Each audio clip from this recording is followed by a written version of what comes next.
Hello and welcome to another episode of You've Never Seen What, a podcast where I, Michael Moran, watch a film that I've never seen before based on the recommendation of my guest. This week's guest is Caitlin Magnall-Kearns, a writer from East Belfast who has written plays, radio dramas and stories with Northern Irish identity, queerness, disability and warmth and humour at their heart. She was a member of the BBC Comedy Collective in 2024, and her recent play Trifold, first shown at the Dublin Theatre Festival in 2024, was last year shortlisted for Best Theatre Script at the Writers Guild of Ireland's Zebby Awards. Oh, I've managed to get that out in one take, so that's good. Caitlin, thank you so much for agreeing to be on the podcast. How are you? I'm good, thank you. Thank you for having me, and thank you for the lovely introduction. How has your start to 2026 been? Yeah, kind of. It's been busy, which is nice because I think sometimes at the start of the year things take a while to get going. Um, but yeah, it's been generally good. Could do with a bit more sunshine, just from a weather perspective. It's Yeah. just been grey for too long. Yeah, I'm a bit strange. I'm a bit of like the opposite of SAD or whatever it is called, where you need the sunlight. I like the darkness. I kind Yeah. of awaken in winter, I think. And then when the sun starts blasting into the window, that's when I kind of want to put the covers up and stay away from it. Um, so you say it's been a good start to the year. I'm just wondering, in terms of, so as I mentioned in the intro, you are a writer. Writing is something that, not in a creative sense, but in more like a journalistic sense, something that I had wanted to do when I was a bit younger. I did a master's in journalism. And so recently I've kind of been trying to write a little bit more because my day job doesn't really allow it. I always wondered how it works from a creative person's perspective in terms of writing. Do you kind of give yourself a routine, or do you have like goals that you have in mind, or is it just when stuff comes to you naturally? I suppose it's a mix. I think it started, I was one of those classic people. So I wrote a bit as a teenager, and at uni I did 1 year of drama and creative writing, and then I dropped the creative writing bit of my course. But it's something I was always interested in. And then it was during a lockdown kind of thing of having time suddenly to write. And yeah, so I think at the start it was out of kind of boredom or Yeah. kind of a lack of not being able to do things. um and then from that it kind of grew and evolved. And yeah, I think it depends. Sometimes if it's a commission, obviously that's like somebody has given you a brief, and I really like working to kind of within parameters, because I think Yeah. otherwise sometimes it could be like, I don't know what's going on, what's happening. And then sometimes you write for pleasure, write for yourself, write something that you feel passionately about. And then I I tend to think those are more kind of things that end up as theatre or short stories, and then the stuff, uh the commissiony stuff is, I don't know. Sometimes there's theatre stuff as well, but yeah, I don't really have a routine. I'm terrible. I can't. I wish I was one of those people who gets up. I get up at 7 a.m. and do my morning pages, and then I roll out of bed about 10. Yeah. And if I open my laptop before 11, that's That's usually like a win. good. Yeah. Because I'm a bit of a night owl as well, and again, I kind of don't. Sometimes I'll write during the day. Sometimes I'll write at night time. I don't really. I'm not very prescriptive when it comes to that. When you Yeah. get a commission, like, so what sort of things have you been commissioned to work on? Because in preparation for the show, because I've been meaning to do this for a while, I listened to one of your radio dramas, Safe Space, which is one of the ones I was able to access. I'd love to be able to see more of your stuff, as we'll get into later, like your stage play Trifold, but you need to physically go to those. You can't just get them on the BBC Sounds app. But in terms of commissions, what kind of stuff do you generally get brought to you? Is it something you've pitched for, or is it, oh, I think Caitlin will be good for that, and someone comes to you? Again, it's a mix. For Safe Space, that was very much I was working with a production company for a while, and we kind of just. I think it just came up in a conversation about, because I've written some shorter pieces for audio before. I'd written a short story and a kind of 10-minute drama, so we pitched to Radio 4, and we got it, which is mental, because I was talking to someone the other day and they said like 1 in 10 um there's like 10 pitches for every slot or something, commissioning slot. So Yeah. we got quite And I suppose lucky. they've probably gotten through a certain like level of checking through before they even get to that pitch stage as well. Oh yeah, It's yeah. not just like random. Like I couldn't just pitch. Well, maybe I could, but yeah, I'm guessing. I wouldn't be able to. The random stuff that comes out of my head probably wouldn't be very good for Radio 4, to be honest. But It's like a 4 or 5 month period. Like so you get a short pitch and then you get invited to do a longer pitch, and then so it's quite that's quite sounds a nerve long wracking. period. Yeah, I mean it is, and it's just a lot of waiting. I mean most of my time is spent waiting because you like might approach a producer, or a producer might approach you, and then you come up with an idea, and then you pitch that, and then you just wait. So yeah, it's again, it's a mix. Other stuff might be I might pitch to a TV producer an idea, and they might commission me to write a treatment or to write a kind of thing, and then we would bring that to a broadcaster. But I mean, I'm always open to more commissions. Always open to that if anyone's listening. And also if anyone wants to adapt any of my plays for radio, I'm also very up for that. And then I think when it comes to like theatre, again, it's a mix. With Trifold, that was something I submitted to the theatre, and then they approached me and said, do you want to make this in... We did a reading, and then they were like, would you be interested in full production? And I said, yes, please. Where do I sign? And that was a brilliant experience, and I think as well quite novel. I know a lot of my friends put on their own work or self-produce, so I was very lucky that actually, I had a theatre approach me and say, we'd love to put this play on, and as part of Dublin Theatre Festival, which is pretty fancy. So It must be kind of like, I'm trying to think, like, if that, I couldn't imagine that happened to me anyway, but if it did, like, I get a lot of imposter syndrome. So like the idea of like someone else validating your work must have been amazing as well. It's like, oh, maybe this isn't just what's come out of my head. It's like, so other people actually want to put this on. It must have been an amazing experience. yeah, and I find it really difficult to take. I cringe at my own. I think we're all the same. We all cringe at our own Yes, work. definitely. It's just like, but I'm really bad with taking comments. And then also when I see other people's work, I go, oh God, I couldn't do that. But then you have to kind of think, people would look at what I do and go, I could never, do what Caitlin does, because and I think that's, it's that thing, just trying not to compare yourself. Oh yeah. It's because it just ends. it's a complete, you'll just end up thinking yourself in loops. Yeah, I know that as well. Having looked into more on the screenwriting side than playwriting or writing for radio in the past, one of the impressions that I get, and I don't know if you've experienced this at all, is that at some point it's no longer it's no longer your baby. It's kind of handed over to someone else. Like, have you ever had that experience of, changes or rewrites or anything like that in anything that you've done so far?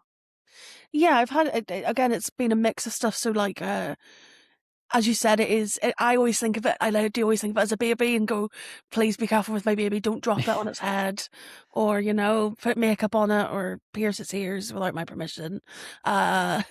Please don't pimp up my baby. In my That's the name of this episode now. Thanks.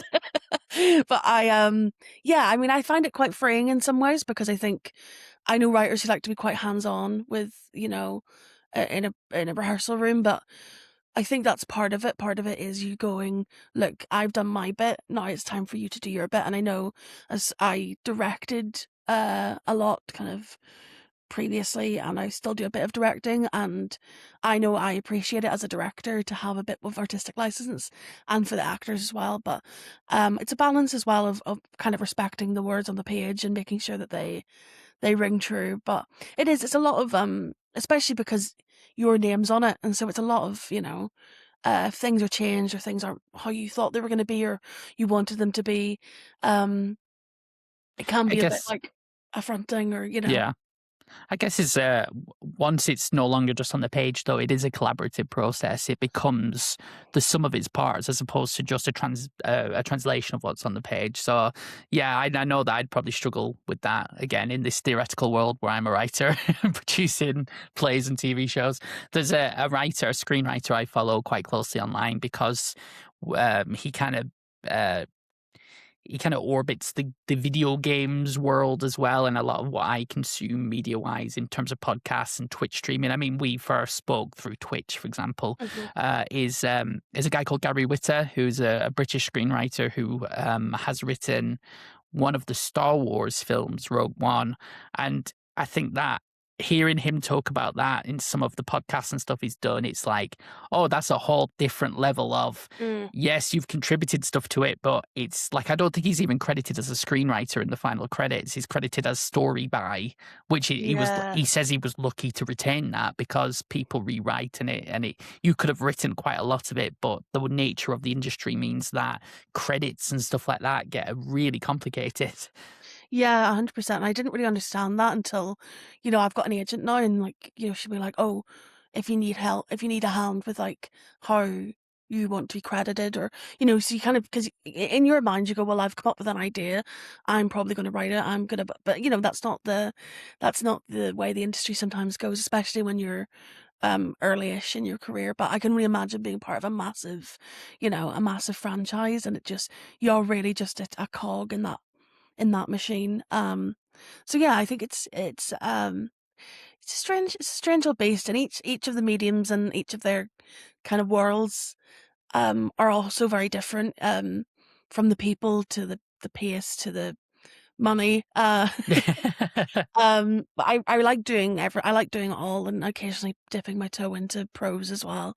Though that is when talk about imposter syndrome, like when I write short stories or things like that, I feel so out of my depth.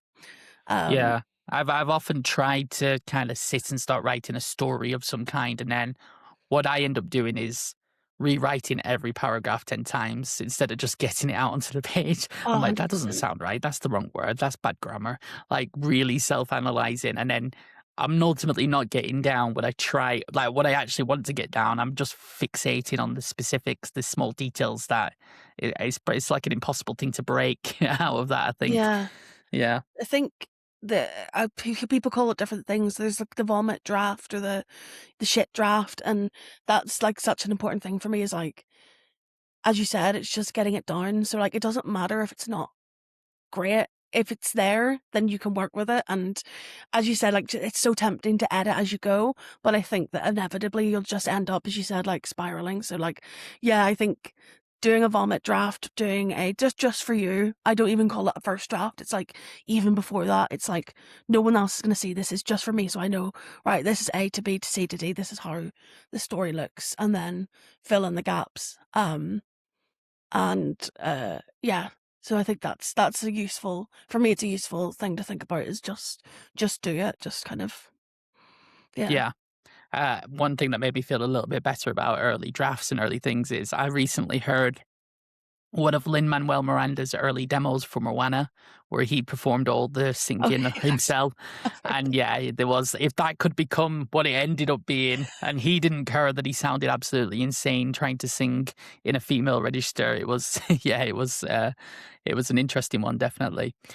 There's a term I really love for this that I remember reading in a review. God, when I was far too young to be reading a review of a book, I think, like I was 12 or something. But the term logorrhea, which I think is just like the excessive use of words, I read it in context for a review of Dreamcatcher by Stephen King, which he wrote longhand because he was recovering from a car accident. And it's a mm, huge book, but he wrote it longhand, and it was like, oh, the reviews was in the context of something. I should probably try and find this review.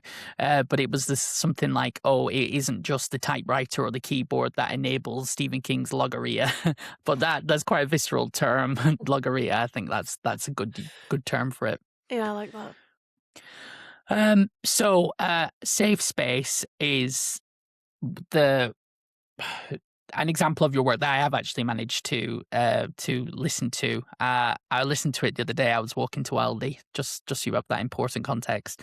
I was walking to Aldi, had it in my ears, and I really enjoyed it. And I'm not just saying that because you're on the podcast. Thank you. But I think one of the reasons that I really enjoyed it is because on paper, I'm not the target audience really. On paper, I know that it's for anyone. Don't get me wrong, but it maybe wouldn't have been something I would have sought out just in theory. Um, I got the impression, and from reading about it, definitely that it's quite autobiographical. Is that something that you really like to include in a lot of your work? Like, I know they say write what you know, but is that an important element for you to kind of get those experiences out onto the page?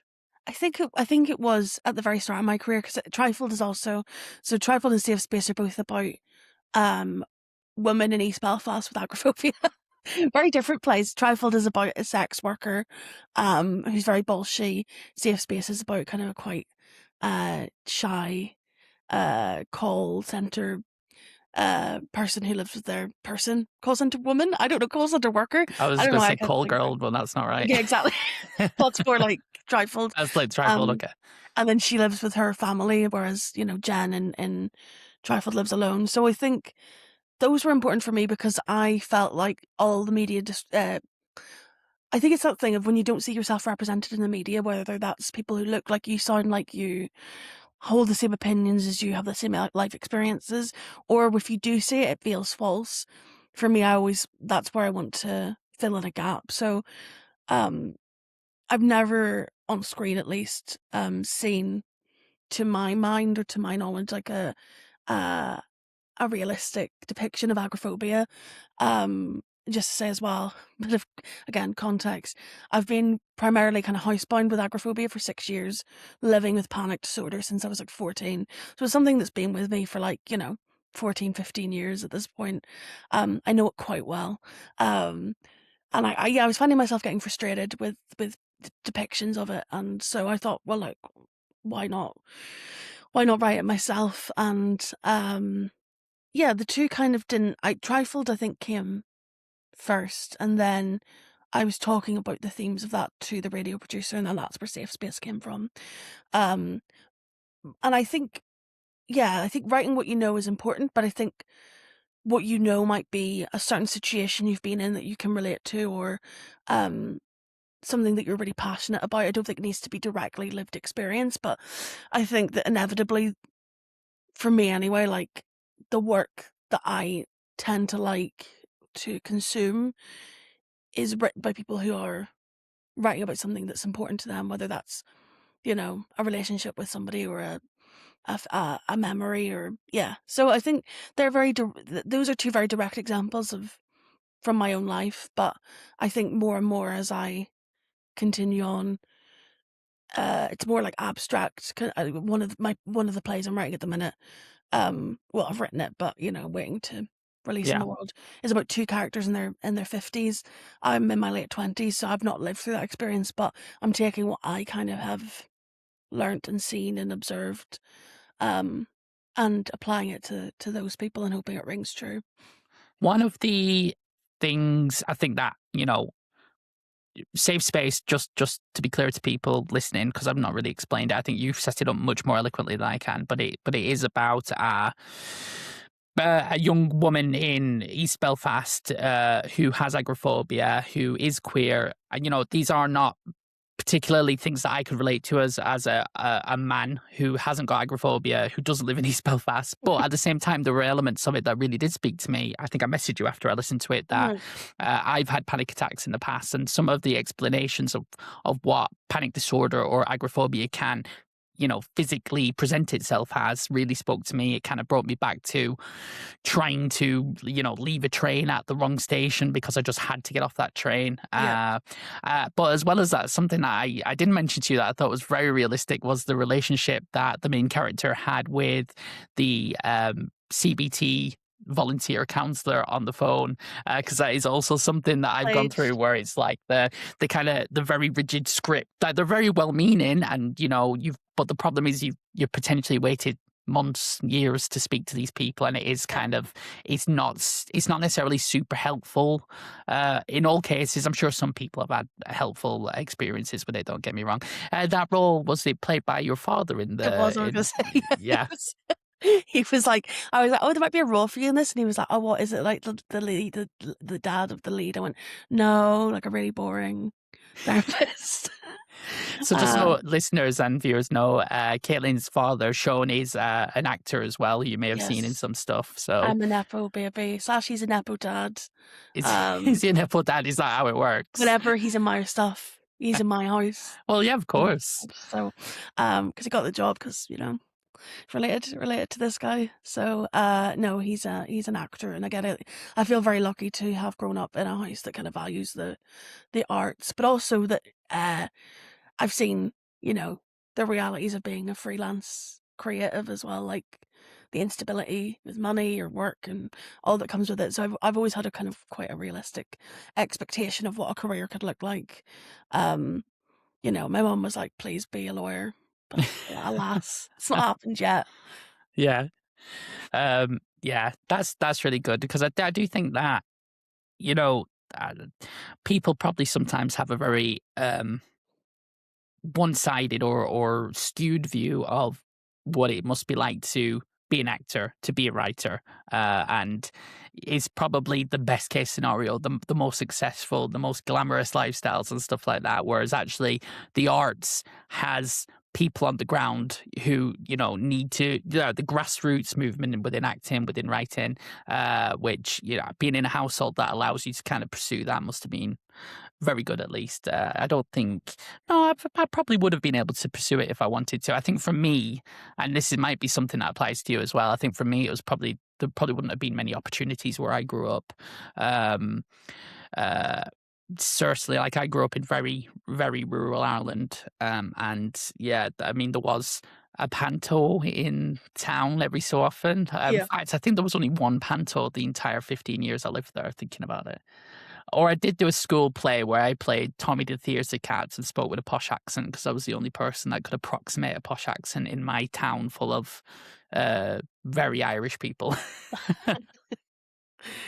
Yeah, it was a lot of school shows, a lot of kind of amateur stuff, I did a lot of dance as a kid. That was my main thing, because it kind of dance classes were more kind of available to us. And then we'd do like an end of term show, which was great because I love showing off.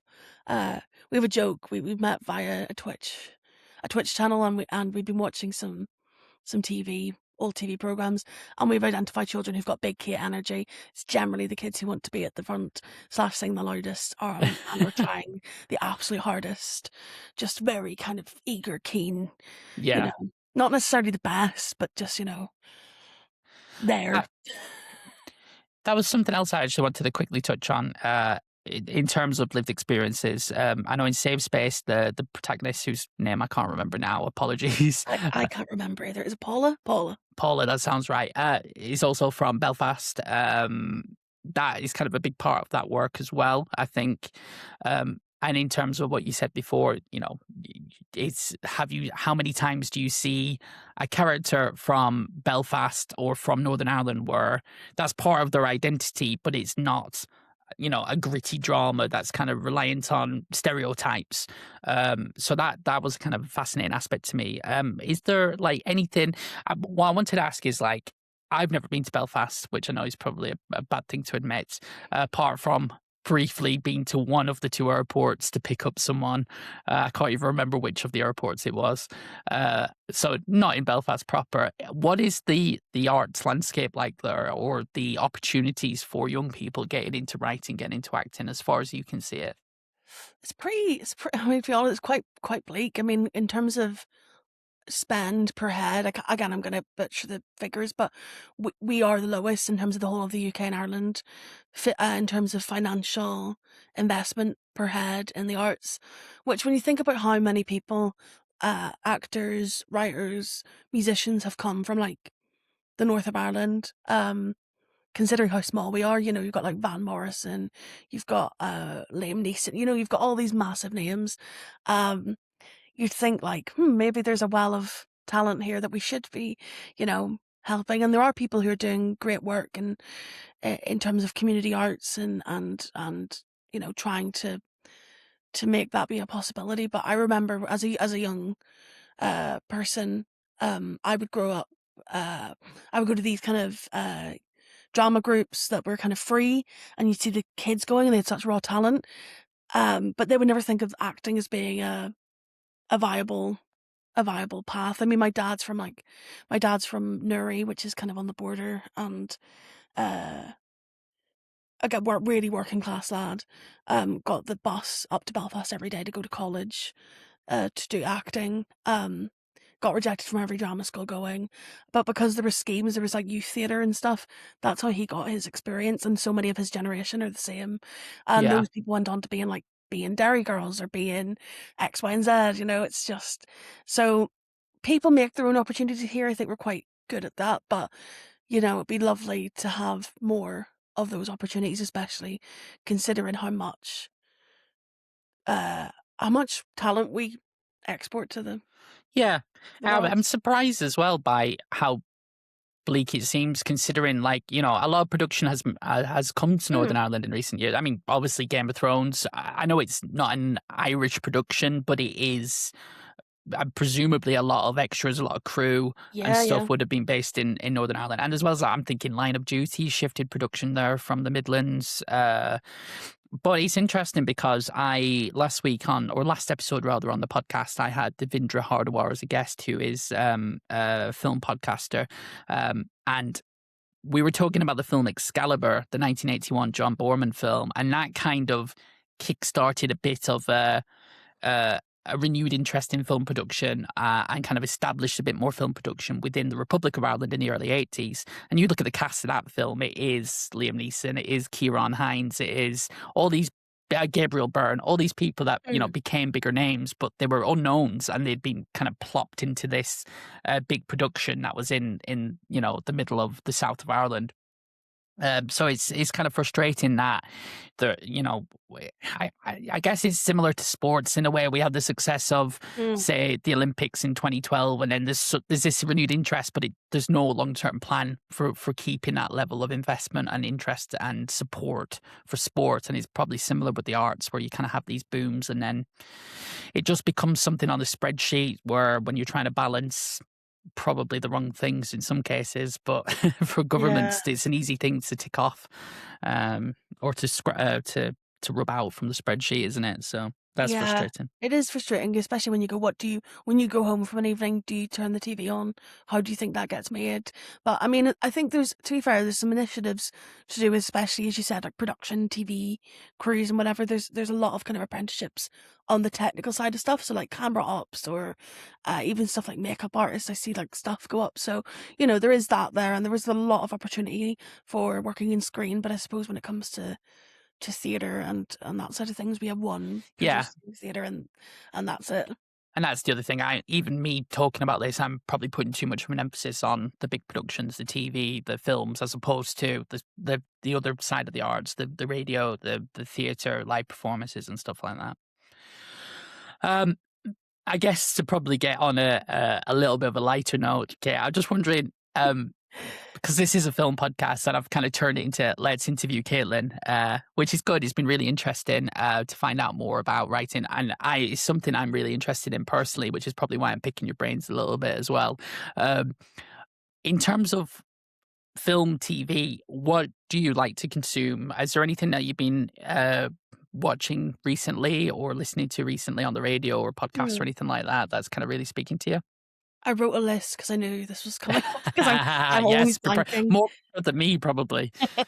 I mean, in terms of generally what I consume a really vast variety of stuff. I'm a big soap fan, specifically Emmerdale. I watch quite a lot of that, and Casualty, even though I can't do blood, so I don't know why I watch Casualty. Me and my mum watch together and go, and then I go, why are we watching this? But you know, we do enjoy it. But then I love reality TV as well, right through to kind of dramas, comedy, kind of anything. I'm quite across a lot of genres. I suppose I think it's kind of my job to be seeing what's being made. But in terms of like specific things that I've watched recently that I've really liked, well, liked maybe the wrong word, was affected by. There was a film, I don't know if you've heard about it, called Dragonfly. Dragonfly, no, I'm It's not Brenda familiar. Blethyn and Andrea Riseborough. Oh, right, okay. And it's like a little nasty thriller is what I call it. It's very tense. It's about a kind of older woman and her neighbor starts kind of helping out with things around the house, but we kind of are like, oh, what's her intentions here? And it's all, yeah, it's kind of an hour and a half, kind of British made thriller, and I think definitely worth a watch. But it's one of those films where I'm like, I'm never going to watch that again. Because it was, and like that's a lot for me. I love dark things. I love dark comedy. I love things that are a bit messed up. But even that was like, flip. This is Well, I've just seen. I'm just kind of looking it up now because I tend to think I'm quite up on especially British films, but for some reason this has completely slipped me passed me by. But in The Guardian, the review said that it's elements of Mike Leigh, but with moments of thriller and horror, which sounds like a fascinating mix. Yeah, it's kind of like kitchen sink, but also somebody might have a knife in the kitchen sink and might stab someone at any minute. That sounds like a good pull quote for the poster. You're welcome. I'm fascinated by the fact that you said you watch soaps, because I am a big soap watcher and I kind of get a bit ridiculed for how much I watch soaps. Emmerdale is the one where I kind of keep an eye on it. It's my partner's favorite soap. It's her absolute favorite one, but she has converted me to EastEnders, and I was already a Corrie watcher, so I can't have another soap in the mix right now. I think it'd just hit me out. Do you watch EastEnders or Corrie at all, or is it mainly Emmerdale? Dip my toe in Corrie occasionally, but mainly Emmerdale, and I don't know where it really started. I was a Corrie watcher as a kid because my gran would have watched it, and so it kind of was it was on. And so there's certain periods of it where I really remember it. And then I must have fell off as a teenager. And then I think, again, it might have been during lockdown. I think my dad was an Emmerdale watcher, and then I just started watching it and catching up. And then from that, I became a big fan. And then Corrie, I kind of, coming up to Corriedale, I kind of got on board. EastEnders, I kind of remember, again, the iconic moments from like being a teenager. It's funny, I have pictures somewhere in my house. In the 90s, my parents had like a spare room they would have lent out to actors, and Max Branning, the actor Jake Wood. Oh, Jake Wood, yeah. Stayed with them for a couple of days, and he had a full head of hair. Yeah, So when there's the pot noodle advert, Jake Wood. Yeah. Have you seen that? Yeah. Yeah. There's pictures of him with his luscious hair. They must have taken him on a day trip somewhere. That's awesome. So hilarious, but yeah, so but I think soaps get a bad rap, and you go like, how much work goes into them? There's such a massive production, you know, and people just go, oh, it's soap acting, and it's like they have one take to do it as well. It's like it's a skill within itself. Yeah. But I also think a lot of soap actors are actually pretty good. There are exceptions, but there are the funny moments that people hold out. And I think me and you even spoke about AJ and Curtis Pritchard guest starring on Hollyoaks and how bad that is. Obviously not actors, though. They were traditionally not actors. But like, if you did this, like you said, the volume of content that is produced and the quick turnaround of producing this stuff. I mean, one thing I noticed that EastEnders does a bit more than the other soaps is that they'll film stuff the morning of the broadcast. Yeah, because what they do is say there's been, they won't do it very often, but say there's a big event, an election, a World Cup, something like that. They'll have recorded the characters talking about it. And it's not that they've looked at both ways of like, oh, England won or England didn't win, because they'll often reference specific moments in the match and stuff like that. And it just adds that kind of extra level of realism, which I'm like, always when that happens, I'm always like, I'm like that gif of, or that image of Leonardo DiCaprio pointing at the screen. I'm like, look at that. I think the thing that soaps do really well as well is, and it's probably less important or influential these days with there's no monoculture anymore, so you don't have 70 million people watching an episode of EastEnders anymore. But at the same time, I still think that it's very important for shining a light on social issues or things that people don't know. There's been recently over the past few years, for example, a coercive control storyline in Coronation Street, which, while I do think it went a little bit too into the pantomime villain by the end of the storyline, I think a lot of it was very subtle and very well done. And you do hear stats about, helplines have had X% increase in calls because people are kind of seeing themselves in these characters and thinking Mm, it's happening to them. Maybe I'm not mad. Maybe I'm not.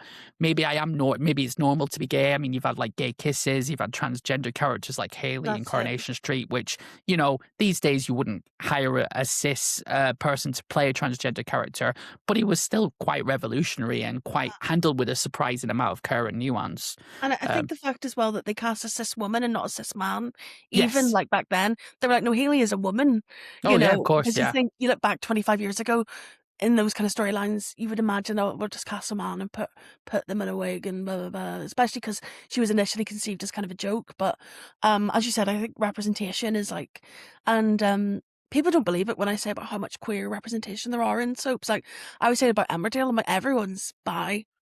Yeah. Bisexual in Emmerdale. And you've got Matt, he was a trans character, and that's not Yeah. like really a part of his storylines. You've got a disability rep like Ryan, Charity's son, who I think's got cerebral palsy. Yes. Yeah. Yeah. Arth, one of Rona's sons got Down syndrome, and so it's like terms of that kind of stuff as well. It's like actually, um, yeah, I'm very pro soap, and I think we should respect them more and continuing drama, because I mean Casualty again, the storylines they do on there are really interesting. I was lucky enough to work for a few weeks on Casualty a few Oh, years. really? Yeah, just it was like really random. I auditioned, didn't audition, interviewed for a role I didn't get, but they said, look, we need somebody to fill in the story lining department or research. It was researching, and they were doing it at the time. It was really dark, but it was, again, we'll lighten up in a minute. It was a storyline about elder abuse, which again is something that it's really awkward to talk about. It's horrible to think about. It does happen, and Yeah. and we had to interview a charity about it, and so it's all really well informed, really well done, and it really gives you a perspective on, when they do stuff like that, they do it properly, and Yeah. and also the amount of medical research that goes into it. I mean, it gets passes by a doctor, a paramedic, and I can't remember the third medical person. So it's so thorough. Yeah. Yeah, that's something like I always assumed something like Casualty would be quite well researched, but there are like the slightly crazier American medical dramas where you're thinking, I'm not a doctor, but I don't know if that would have happened. Like, Yeah, yeah. I saw a thing recently of it was like a viral clip on TikTok or something, but it was Rob Lowe giving someone chest compressions in some show, and the guy was frozen and his chest collapsed, and I'm like, what is this? There is one actually American show that I haven't watched, and I'm trying to remember the name of it now. It's The Pit. 911 something or other. Oh no. I Oh can't no, remember. is it the one with the ad, or is that something else? I'm not sure, but what happens in this show is that they seem to want to up the ante every season. So there Right, was like a okay. bee tornado or something in one season, and I saw adverts for the newest season where there was an asteroids were hitting Los Angeles. So it's like they were, and I think they did a tsunami one season. It's like, God, Oh I gosh. I often think with soaps, like, why the hell do you still live in Coronation Street What? with everything that happens? But in this world, I don't think you can go anywhere without a disaster happening. So I just had an idea actually of like a Black Mirror type thing where someone moves out of a soap street, but then they can't cope with having a normal life. They need to go That's back. nice. Yeah. Yeah, like they could like it's like Lost. They've got to go back. I need the drama of living next to David Platt. Wouldn't we? Uh, Oh, don't we all? Like, yeah, yeah. that's the Um, dream. just the final thing on that soap thing. Actually, I find it maddening that 25 years ago we had Haley Cropper and we had Lily Savage on primetime TV, and now these days there's controversy with anything to do with drag, with anything to do with transgender. I feel like for as much as we progressed in some ways, I just despair because I think there's no arguing on with people on this stuff. You can't. It just makes them dig down further, and I don't know. Again, very doom and gloom, but it's just like a perfect thing, like this perfect time capsule of we were on the right track. Mm, Now somewhere we veered off.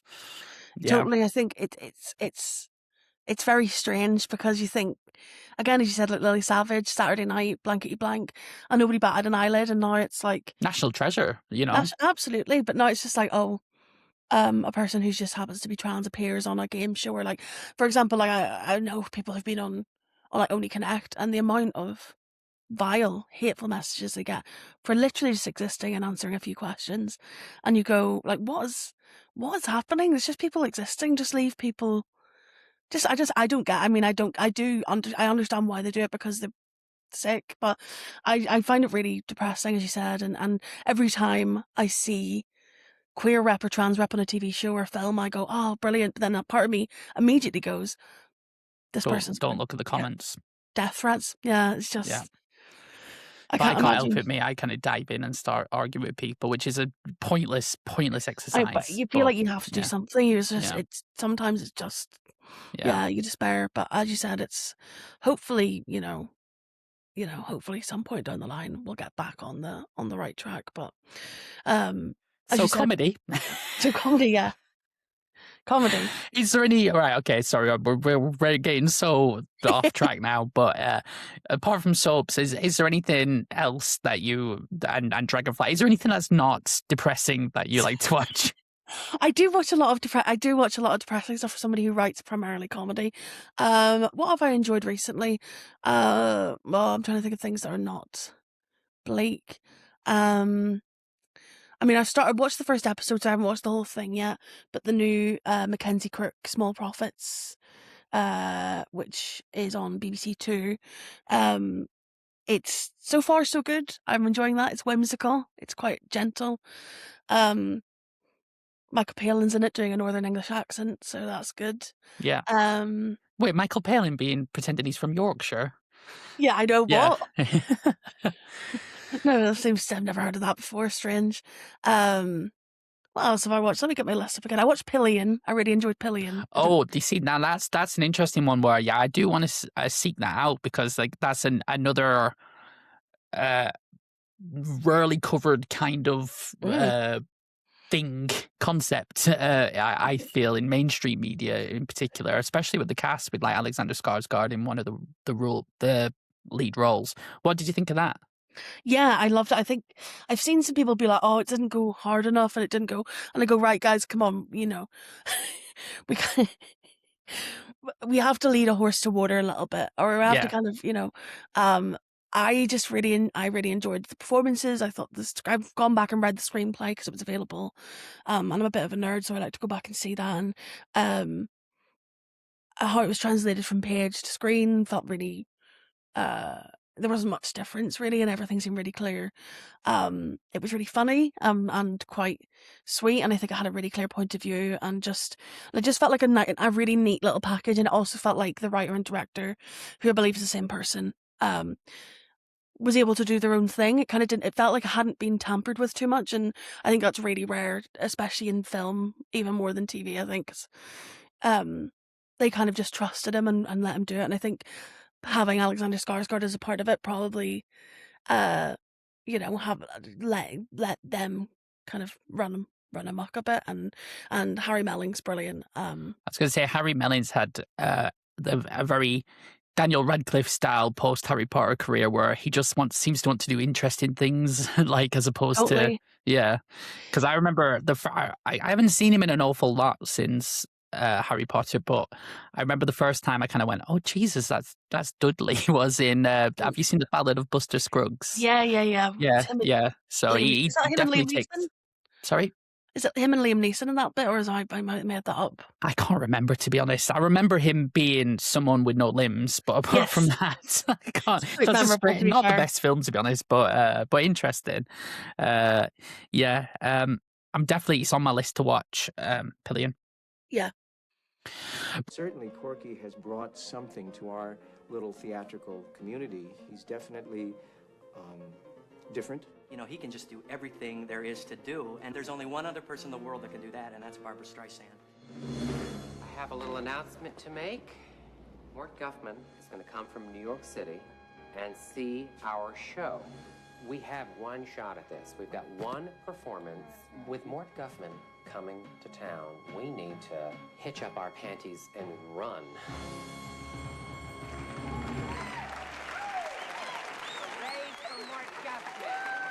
Right, okay, shall we get into the main event as opposed to trying to correct the world even further?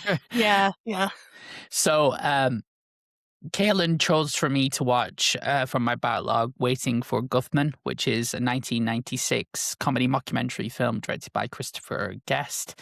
The IMDb synopsis reads, an aspiring director and the marginally talented amateur cast of a hokey small-town Missouri musical production go overboard when they learn that someone from Broadway will be in attendance. So, Caitlin, why did you pick this film for me? What was it about this film that made you want to pick this for me to watch? A couple of things, I suppose. I mean, it's a film I love, and I think a lot of people really love the Christopher Guest films, like Best in Show. I also really like A Mighty Wind, despite some problematic elements of it. But this one is the one because I suppose I come from a theatre background. I've done quite a lot of amateur theatre. It really rings true, and I just think it's very, very funny. I think the characters are so well observed. I rewatched it in anticipation of talking to you, and again I noticed things again, and I missed a bit. I mean, it's double digits probably for the amount of times I've watched this. It's kind of a bit of a comfort watch.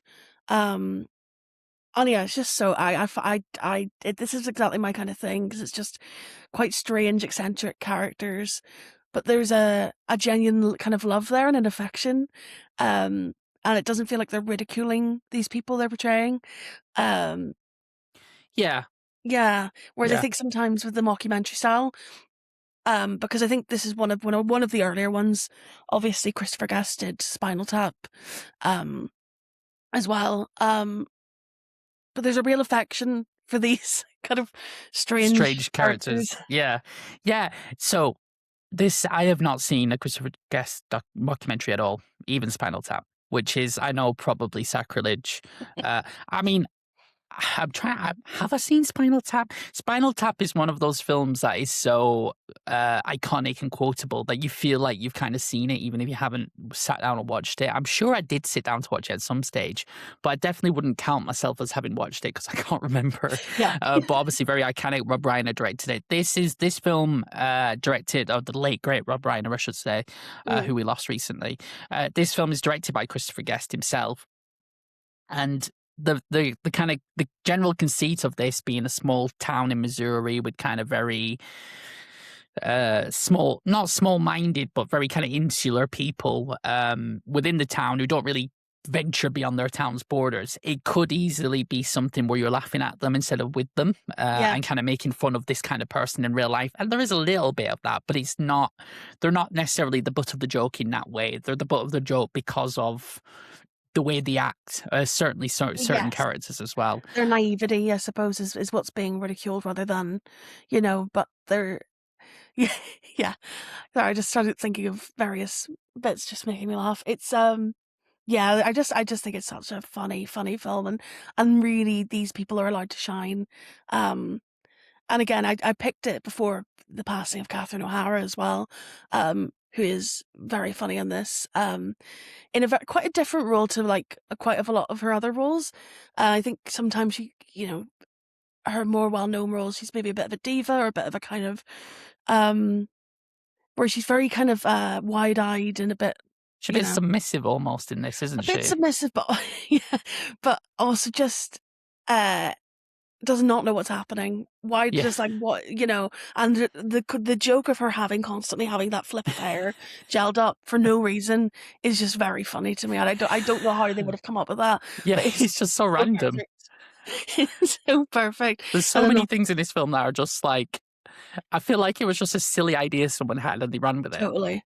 Just there's so many details, like the remains of the day lunchbox and the My Dinner with Andre figurine set, and just like those, which is funny because you did my Dinner with Andre, didn't you, recently? Yes, I did. So, yeah, you could recreate it with your own figurines. Yeah, I do want a Wallace Shawn action figure now. To be fair. I think all the kids want the Wallace Shawn action figure. But yeah, I mean, I think Christopher Guest is a genius, and I think Quirky St. Clair is the reason I found out about this film was as a 12-year-old child. One of my dad's friends said I was like Quirky St. Clair, which is very funny to me. Just then I was like, right, well, I should probably watch this film, and then of course, yeah. Also, I can't imagine again, very different childhood to me, I'm sure, but I can't imagine any of my dad's films, my dad's friends ever referencing this film at all, let alone like, you know.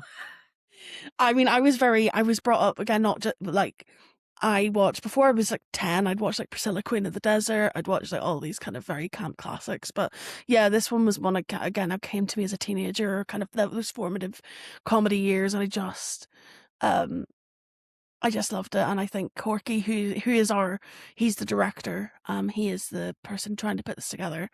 Um, just the whole thing with his wife Bonnie and buying her tights and her pantyhose, and Yeah. it's just so funny, and the way he moves and his little, just his fringe, his bowl cut fringe. He's just such a perfect kind of character. Yeah. A line I love, I'm probably going to butcher it, but it's that things are, as Dr. Watson would say to Sherlock Holmes, coming together, sir. It's so funny to me. It's so stupid. I think that's why I like this film. The humor is quite, a lot of the times, it's quite silly. Yeah.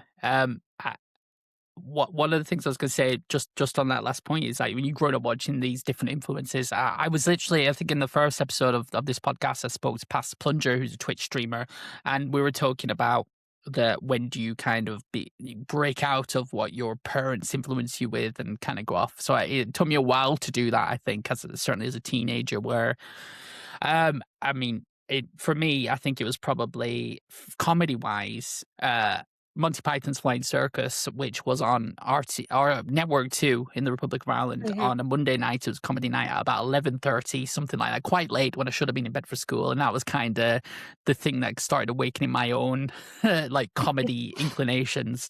And you know, I think obviously Christopher Guest has even worked with these guys. Like I think there is a bit of that in there as well.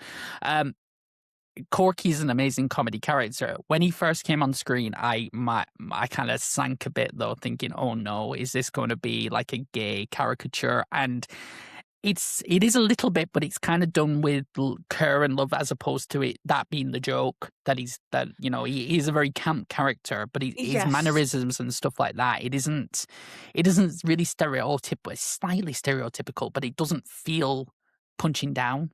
Do you know what I mean? No, and it's so his obliviousness to or the fact he's trying to pretend he's not gay is the funny part. With his wife Bonnie, but yeah, I mean, I think the fact that the character feels so whole, it doesn't just feel like, oh, this is him pretending to be like any generic gay man. He's a very specific character. Yeah. And I think I think then people tried to copy that. I see a lot of I don't know if you ever watched Summer Heights High, Christine, but I've seen Mr. clips G, of it, yeah. Mr. G is pretty much a rip off Corky St. Clair, but doesn't have the kind of specificity, and so then just comes across as, I'm just being a very camp, quite mean man. Yeah. And Corky, yeah, I think Corky really believes in what he's doing as well. So it's, as do everyone, and apart from Bob Balaban, who's the kind of frustrated conductor. Yes. Who again is great foil for Corky.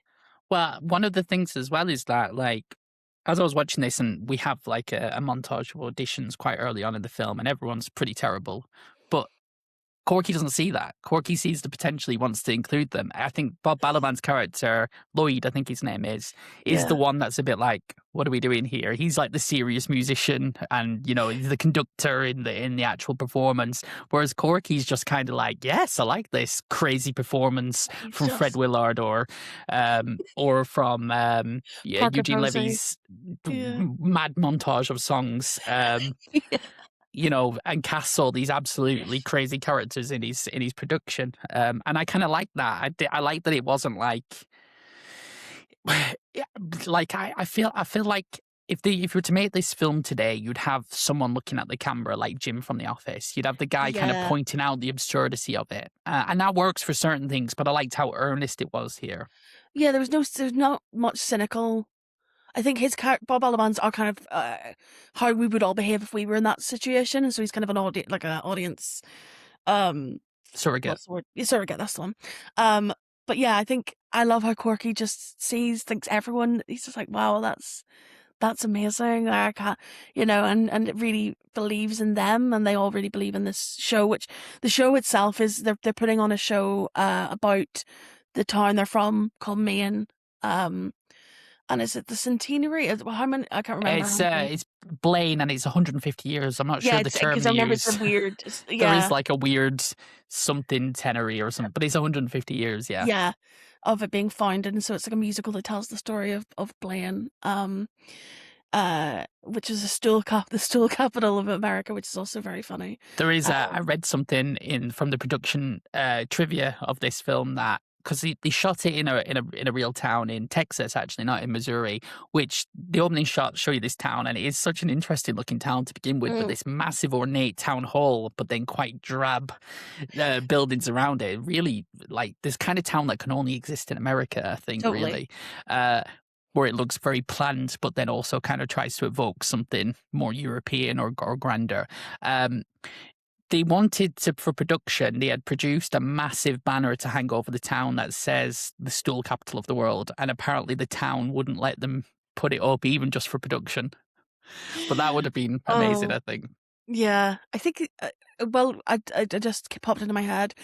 Because there's some random UFO storylines as well going on early doors, and one of whom is David Cross makes an appearance, and then Bob Odenkirk also had an audition filmed. He is the one who in the hall is in a cape and kind of looks a bit like Phantom of the Opera. That's Bob Odenkirk. Yeah, I read that he was in it, and I didn't remember seeing him. So I think it must have been Mr. Show associations, but yeah. So even that like, and the amount of material they shot for this film, it was hours and hours and hours, wasn't it? I think. Apparently, they shot 60 hours worth of footage for this film, and yeah. Sorry, go on. No, sorry. I was going to say the fact that they got it down to an hour and a half.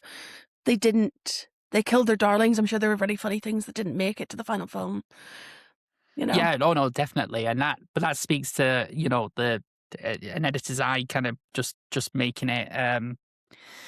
You don't want it like because these characters are so larger than life that they could very easily outstay their welcome. So it's probably good that they did keep it to quite a short length. Even though now I'm thinking about it, I'd love to see some of that footage, especially when I consider if he was in character, if Christopher Guest was in character as Corky for 60 hours, what other crazy stuff did he come out with? The funny thing is, the slightly more not because it's for anyone who doesn't know, these films are very improvisational. They are there is like an outline of the storyline. There are beats that they need to hit, but a lot of the dialogue is improv by the cast. All of the main cast had experience of improv, apart from I have it written down here. Because he's a strange character. Yeah, Johnny Savage, who was played by Matt Kiesler, I think is pronounced.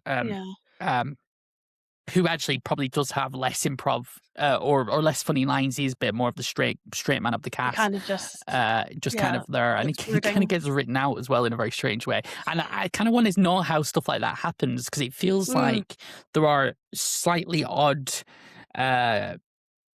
side quests within the film. Not side quests, but like little tangents and stuff that I wonder how far they went down that route before cutting and stuff like that. The whole alien thing, I suppose.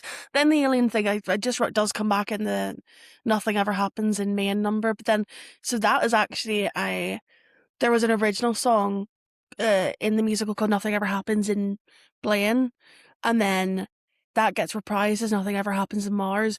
So that's why everybody laughs when they start singing Nothing Ever Happens in Mars. It's because it's meant to be because I was always like, what are they laughing at? Yeah.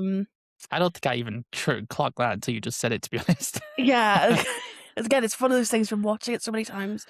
But also the entire musical, every song is played in like a compilation by Lloyd and his orchestra at the start before the actors even come out. Yeah. Everyone's just sat in the dark listening to this massive long piece for ages. Sure, yeah.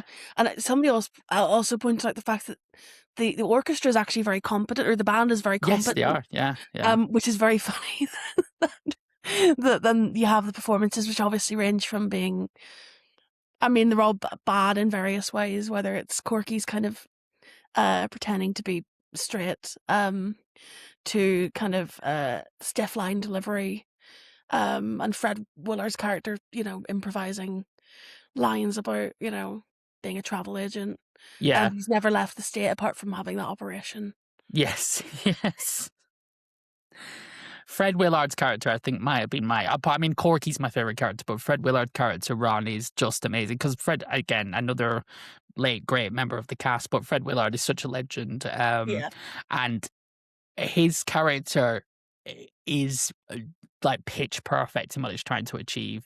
There's a scene early on where I think I said to you before we started recording that, although I absolutely love this film, I didn't laugh out loud that much during it because it takes very specific things to really elicit like a lot of laughs from me. It's more the reflecting back and like thinking about the lines and stuff that I start laughing, except for the first time I kind of broke during the film was there's a scene in rehearsal where he's got like a ribbon or something like that and he's putting it around any of the female members of the cast and bringing them closer, and then he pretends to do it to Dr. Pearl, Eugene Levy's character, and then he's like, no, and then he goes to do it, and he's just, I don't know how you'd be in that room and not burst out laughing during this. Like, I wonder how much corpsing actually happened during the production of that film, because Jesus Christ. I would love to know, because I think this is the first one of this kind of format that they did, so I imagine they got better at it as they went along, not corpsing, but I can't imagine how difficult it was to, I suppose when you're in it, I don't know, it's but I mean they're all just so good. Even like I think Parker Posey maybe is a bit underused in it, but whenever she is on as Libby, she's very funny, and just some of her throwaway lines are really, she kind of underplays it quite a bit, because that character could have become quite caricature. I think all the characters could have become like really caricatured, but you really believe her. At the DQ, get a Coke. Come in, we get a Coke. Like, I just love, I didn't know she was Australian, but yeah. Hey, come on. I can't do the accent. But yeah, just that as the punchline, you can come and get a Coke. Like, it's brilliant, the DQ. The DQ. I think sorry, go on. No, sorry. My MVP of the film is actually Michael Hitchcock, who plays is he a no, he's not a dentist. He's one of the town councillors, I think. Yes, he goes, he's pharmacy. So he couldn't get out. Pharmacist, yeah. He couldn't get out to audition, and he really regrets it, and he seems to be in love with Corky as well. He kind of looks at him like longingly. In the last watch, I kind of watched him in all of the scenes, and he's so funny. The scene, I think you mentioned when we talked about it before, the quote where Corky asks for more money. He kind of calls them all bastard people. Michael Hitchcock's face in that throughout is just so funny. It's just this kind of wide-eyed kind of adoration of this man, and then during the show when he says he compares who does he compare? Why am I forgetting this? I love this one, and I love that line. Barbara Streisand. Barbara Streisand. I was he say says something like he can dance, he can sing, he can act. The only other person that can do that is Barbara Streisand. And he's very happy that Johnny didn't end up in the show because he's obviously very jealous of Johnny. Yeah. His character probably has weirdly some of the most character development as a side character, as he's probably kind of realizing that he is, not straight certainly, and in love with this man, who. The kind of, and it is funny that like it never really there's never a payoff to the fact that Corky's clearly gay. Like it is just he is just living this, or he has a wife called Bunny, and even within the course of the play, so Johnny's father, who probably is one of the only ones that does do that look to the camera and think what the hell's going on here, stops him from being in the play, so he steps into the role. Every single character he plays, no matter if it's supposed to be in World War I or in 1860s Missouri, has the same the voice, the mannerisms, the rouge and the eye makeup, like they're all exactly the same. It's just absolutely brilliant. When he says everybody dance, it really tickles me. Everybody dance. And from here to Timbuktu, he's just so good. And again, I think that character could have been a monster as well. And he is a little bit, he's a diva, but I don't think he's not horrible. He's not cruel. He's passionate, isn't he? He's not like, exactly. Yeah. And they genuinely think that this Broadway producer is going to come and that they're going to go to Broadway, which again is just very funny and you know, There are so many lines in this film that will stick with me, I think. And it's difficult to discuss a comedy without it just being quoting your favorite lines. But Catherine O'Hara, obviously, who we lost recently, absolute legend. And I don't think she's, she's not like the main character in this piece or anything like that. And I think that her character serves a specific role. But one of my favorite quotes in the film is from her, which was when she's talking about her husband, Fred Willard's character, giving her hours and hours worth of notes for when they audition. And he said, she says, he's teaching me to change my instincts or at least ignore them. And I just thought that was just such a perfect encapsulation of that character and how she is just, following along with her husband's ideas and his ideas above his station. exactly. The other recurring thing that I actually wanted to mention with Corky's character, which makes me doubly interested in wondering about how the hours and hours worth of improv, he twice references babies in a tire. Okay, I was going to say this earlier when you said about what do you say? Don't pimp my baby or pimp up my baby or something like that. Because he mentions it as a Zen quote, and then he also says it's like that old joke about babies in a tire, and just that there's something about that, like the fact it comes up twice. That makes, I don't know if that is a reference to anything real, but as far as I can tell, it's just the most random thing that you could have possibly thought of, and I just love that so much. But again, it gives that feeling of like reality, and because he's referenced it, it's kind of, it makes the character even all the more credible. Yeah, it's so funny. Again, there's little lines where you just, every time you watch it, you kind of take away there's a different look or just a different line delivery that just catches you off guard. And I think one of my favorite details is, and again, I think somebody pointed this out to me, during the audition of Fred Willard and Catherine O'Hara's characters, she mimes his lines. Yes, I noticed that straight away. Yeah, which is just a lovely detail. So yeah, I just think there's so much care and affection in it, and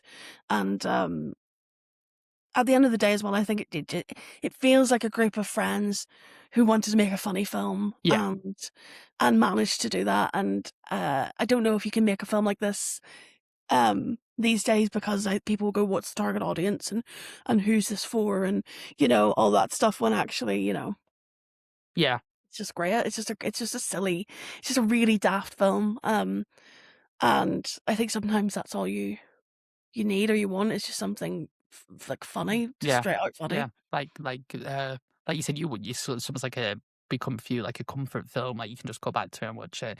And I do think I will revisit this, especially as I am kind of laughing more at it in retrospect. I almost want to watch it again without the expectation and just kind of fall back into it. I have read online that there is a 2-hour version of this film that's passed around between fans, like a work print. So I might try and source that somewhere and see. I'm not, there's another example of that recently that I kind of want to seek out as well. There's one of my favorite comedians is Norm Macdonald, and he did a film that I kind of didn't like called Dirty Work, and it was meant to be his big breakout role in the same way Adam Sandler did in the 90s. It's not that good. It has moments, but it's not very funny. But there is it was heavily edited and heavily changed by the studio, and there's a version of that has kind of got it's official, but it's not through the main routes. Released from a company called Vinegar Syndrome, who do like kind of cult films, B movies, that kind of thing on 4K Blu-ray. So I'm going to seek that out as well and try and watch that film with different eyes. They don't replace the original, but just another way of watching the same thing, I guess, and seeing something fresh. Yeah, and seeing us with an original vision, I always think it's interesting. I always think about the I can't remember. I mean, oh yeah, was it one of your episodes as well, Little Shop of Horrors? Yes, yeah. Yeah. The original ending of that obviously is so different and much better, and they spent millions on it. Oh yeah, it looks fantastic. Yeah, it's like incredible. But I was thinking about that and how much that changes that film. And I think I've seen clips of the extended version of Waiting for Guffman, where there's whole numbers that have been cut, and you can imagine again there might be actors who've been completely cut, or like Bob Odenkirk was probably like, oh, I'm on a film, and then Yeah. got cut. But I would also recommend the other films. I don't like them as much as this one, but I still think they're well worth a watch. And Jennifer Coolidge comes into the Christopher Guest universe in Best in Show, and Jade Lynch, both of which are very funny. And I like the way he tends to use a lot of the same actors, but it feels like a troupe. It feels like a kind of Yeah. a rep company. It doesn't feel like he's doing it out of, laziness or yeah, it kind of, and they all play completely different characters as well, which is like so lovely. Apart from, I think Eugene Levy kind of plays. I suppose in a Mighty Wind he plays someone different, but he kind of plays quite a. I mean, he has that shtick down to a T though, because even like the first thing I probably saw him in, apart from maybe Splash, was American Pie, and like Yeah. Jim's dad is there's a lot of Jim's dad in Alan Pearl, his character as well, I think. So I think that he is just so good at playing that kind of role, like slightly authoritative, but breaks a little bit. Like, yeah, And a bit of physical comedy, because again in this one when he takes his glasses off, his eye kind of yeah, yeah. his kind of eye, and in Best in Show he has 2 left feet, but he actually does have 2 left feet. I think I've seen a clip of that. Bit, Yeah, yeah, so yeah. again, those little kind of physical comedy, or again really silly, just crossing your eyes, but it is just funny, like Yeah, yeah. Although the funny thing is the scene where he takes like you can't really see his eyes in that scene anyway on the stage, so it's kind of a bit random. I am going to seek out more Christopher Guest stuff. I don't know why I've never really tackled them. It's just one of those. I mean, that's the reason I'm doing this podcast, is because I have these gaps and want to fill them in. But now I'm in this tricky situation where there are films that I almost don't want to watch in case they get recommended. Yeah. It's like a hard thing of like, oh no, if I watch this, what if someone wants to discuss it? But yeah, I think Spinal Tap obviously has always been on my list, and there's the sequel to that, which I've heard is okay, maybe not amazing. Michael McKean, Harry Shearer, and Christopher Guest also they composed the music for Waiting for Guffman. Apparently, that's what I've read anyway. Because despite being a fictional band, like there are good songs in Spinal Tap. Like they are absolute bangers. And yeah. I one thing I love about, so them 3 also they play a musical group in A Mighty Wind, which is the 2006 film, and they opened for Spinal Tap as that group, but Oh, no one really? recognized that it was them. And of course they're like a folk trio, so they were Right. like, who are these these 3 guys? Like, why? Well, like in a real life tour, because he did some real Yeah, touring, yeah. didn't that's It was amazing. called like the Folksmen or something, and like and nobody could tell it was them, which is very funny to me. But yeah, no, I haven't watched the Spinal Tap sequel either, because again I've heard mixed things, but I'm sure I'll stick it on one night when I'm like want something fairly easy to watch, and I think you can't really go wrong with like Michael McKean. It probably wasn't intended to be this, but there's this trend of like legacy sequels recently where you just kind of think, oh, I wish the one legacy sequel that I didn't think was dreadful was the new Beverly Hills Cop, and that was partially because I think Beverly Hills Cop 3 is pretty bad, so it's almost a better send off to the character to have this new one anyway. It's like they'd already tainted the franchise, so it's not like they're touching something that was sacred. I just hope you never do a new Back to the Future. That's the one thing where I'm like, I know creating new things doesn't change the original, but I want that one to be left alone. Yeah, totally, and I think it should be, obviously, like, yeah, it's as you said, that like thing for nostalgia and legacy, and I don't think we're gonna get a Waiting for Guffman sequel though. It's a shame. I wonder what that would be like. Or just even like a quirky kind of like what's Corky up to in 2026? I mean, actually, that's something that you alluded to earlier. The kind of end of this film does show you what the characters get up to next, and it kind of they're slightly depressing endings for these characters, really. But the characters themselves seem quite happy. But yeah, Corky moving back to New York and opening his little Hollywood memorabilia shop. It is so funny that have recently watched My Dinner with Andre, because otherwise that joke would have fallen flat for me, but it is so perfect. And he It's so starts good. reciting a little conversation between them. Yeah. Is there anything else you want to say about the film before we wrap this up, Caitlin? No, I think I've covered it. I wanted to give a little shout out to Michael Hitchcock because I think he's underrated. And I follow him on Instagram. Everyone follow Michael Hitchcock on Instagram. Don't know why I mentioned that. Am I thinking he's going to listen to this? Probably not. But if you are, get in touch. Please do, no. Michael Hitchcock, get in touch. I'd Please love get to have in you touch. on. Yeah, it'd be great on. But I just love this film, love the Christopher Guest universe, and I think we could all use a bit of daftness in our lives right now. So Yeah, would highly definitely. recommend. Okay, well, I think that about wraps up the show. Before we end, Caitlin, where can people find you online? Is there anything you want to plug? Nothing at the minute to plug actively, but if you go to at Kate M. Kearns, CAITM KEARNS on Instagram and a couple of the other social medias, you can find me there, and I'll post about anything that I'm working on or making. Cool. Well, thanks so much for coming on today. I really enjoyed chatting to you, and I'm going to try and maybe watch Best in Show or something next, I think. Maybe not go straight to Spinal Tap, maybe watch some more of the 90s Christopher Guest universe. Nice. Thanks so much, Caitlin. No worries, thank you.